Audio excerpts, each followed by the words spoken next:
Nasa kote ng mga operatiba ang isang high-value individual sa ikinasang bypass operation sa Davao del Sur. Matapos positibong mabilhan ang hinihinalang shabu, tinutukan niya ni Patrolwoman June Merijoy Rupin. Isang drug personality matapos isinagawa ang buy-bust operation nito lamang Hulyo 17 taong kasalukuyan sa Purok 4, Barangay Southern Paligi, Padada, Davao del Sur.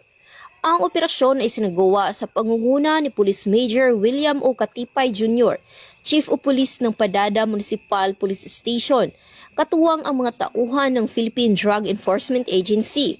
Kinilala ang suspect sa alias na Dol, na isang high-value individual, 48 anyos, at residente ng Purok Madasigon, Barangay 3 de Mayo, Digos City.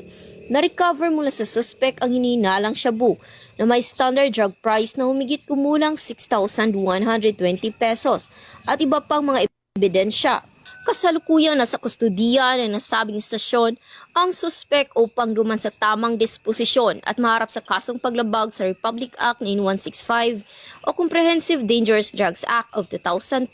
Ang pagkakakumpiska ng iligal na droga ay isang malaking tagumpay laban sa patuloy na kampanya ng pamalaan kontra sa iligal na droga at patunay na mahigpit na pagpapatupad ng batas sa rehiyon.